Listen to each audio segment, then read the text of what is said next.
Now, Eddie, recently Terence Crawford's been getting a lot of flack. You got people accusing him of using PEDs. Pictures, I ain't gonna say leaked, but people saw Terence Crawford, he's looking visibly jacked, right? For me, a lot of people don't realize what boxers walk around at, but they're looking at his association with SNAC and Victor Conte, looking at the pictures. I was with him too.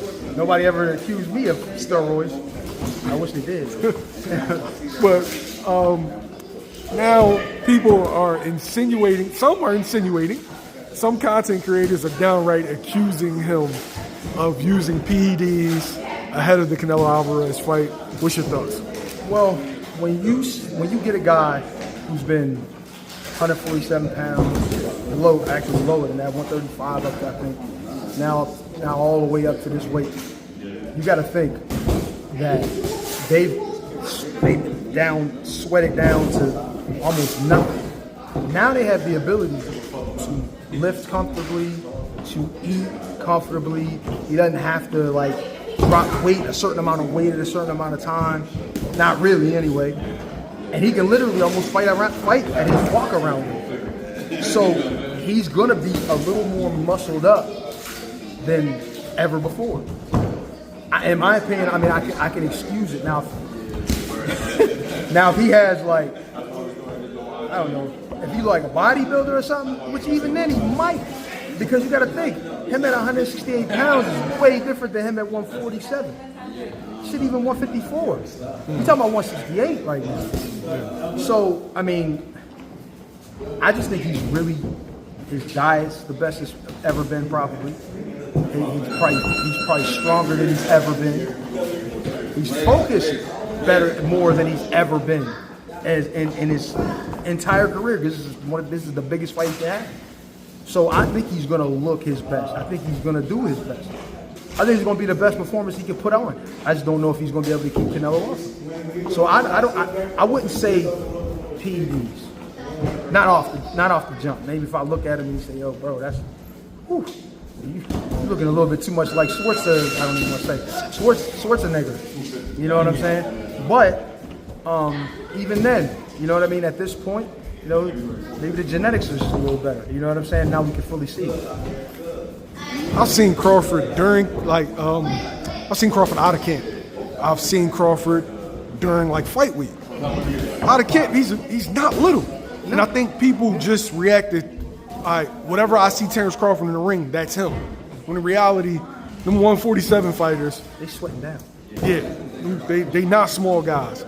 And probably look at Boots. Look at Boots. But Boots now what? He probably, you know, I don't know if he about to get in camp soon, but Boots what? 170, something like that. I mean, maybe even heavier. You know what I mean? When it comes to, you know, while you're not training, or not say not training, while you're not in camp mode necessarily, you're eating a little more comfortably, you're living. That's why you see dudes, when their career's over, they blow up because they can eat and they ain't got to worry about making weight. Some of these dudes be looking even husky. A couple friends of mine fought at 175 and now he's 205 and he like this. My guy Cam.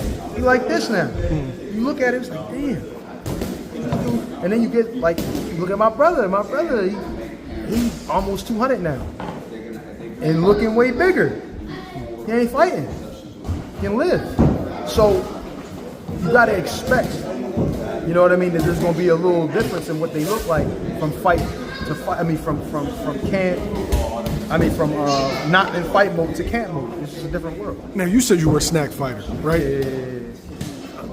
Victor Conte's been getting a lot of criticism from the past, and people label SNAC automatically off jump.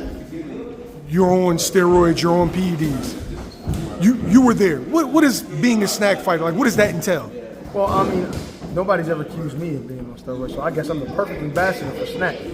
Because nobody ever thought that this little dude without a whole lot of muscles would be on stuff. But truth be told, I was working with him, and I had two of my best, even though I didn't win the fight with Vladimir, obviously, I wouldn't call it a good per se performance. I mean, I did what I could in them circumstances, but I felt as good as I've ever felt, and it has nothing to do with PEDs. It's just the right scientific method of training, and that's what I had with him. So the disrespect is understood because he was in that, and he was in that world.